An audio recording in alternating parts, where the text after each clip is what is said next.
ప్రజల పేరుతో రద్దీ దృష్ట్యా ఆర్టీసీ బస్సు ఛార్జీలు పెంచడం సరికాదని హిందూ సంఘాల నాయకులు మండిపడుతున్నారు. మంగళవారం ప్రెస్ క్లబ్లో ఆయన సంఘ నాయకులతో కలిసి మీడియాతో మాట్లాడారు. రద్దీ ఎక్కువగా ఉన్న కారణంగా బస్సుల సంఖ్యను పెంచడం స్వాగతిస్తున్నాం, కానీ అదే రీతిలో ఛార్జీలు పెంచడం సబబు కాదన్నారు. దాదాపుగా 50% ఛార్జీలు పెంచి ప్రయాణికుల జేబుకు చిల్లు పెడుతున్నారని మండిపడ్డారు.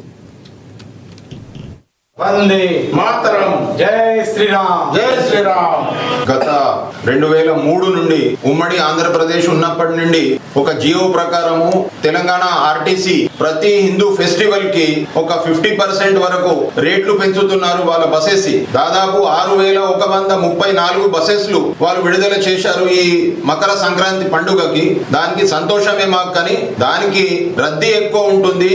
చాలా టౌన్ల నుంచి వాళ్ళ వారి స్వగ్రామంకి హాలిడేస్ కి అందరు హిందూ బంధువులు మకర సంక్రాంతి కార్యక్రమానికి వెళ్తూ ఉంటారు. వేరే రాష్ట్రాలలో కూడా వెళ్తారు. మరి అటువంటి టైంలో ఈ ప్రభుత్వము మరి దానికి కన్సెషనల్ ఒక రేట్ పెట్టి రద్దీ ఎక్కువ ఉంటది కాబట్టి వాళ్లకు వర్కౌట్ అవుతుంది. కానీ హిందువులకు బాగా బాధాకరం విషయం. మరి దాంతో పాటు మన తెలంగాణలో ఇప్పుడు హైదరాబాద్ నుండి కానివ్వండి, కరీంనగర్ నుంచి, నిజామాబాద్ నుంచి కానివ్వండి, కొందరు ప్రైవేట్ ఆపరేటర్లు అయితే కనీసం 200 టైమ్స్ నుంచి 300 టైమ్స్ వరకు కూడా వారి బసెస్ రేట్లు పెంచి మన భక్తులకు వారి ఫ్యామిలీస్కు దండుకుంటున్నారు.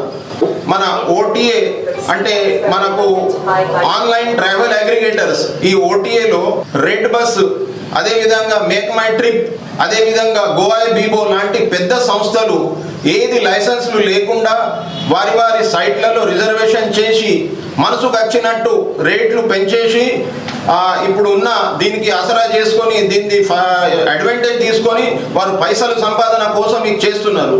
అయితే ట్రాన్స్పోర్ట్ మినిస్టర్ కూడా మేము ఏం విన్నవిస్తున్నామంటే దీని మీద మరి ప్రైవేట్ ఆపరేటర్ల మీద మీ కంట్రోల్ ఉంచి మీ దగ్గర ఏమి హక్కు ఉన్నదో, మీ దగ్గర ఏమి అధికారం ఉన్నదో దాన్ని ఉపయోగించి వారి మీద కూడా మీరు చట్టపరమైన చర్యలు తీసుకోవాలని ఈ సందర్భంగా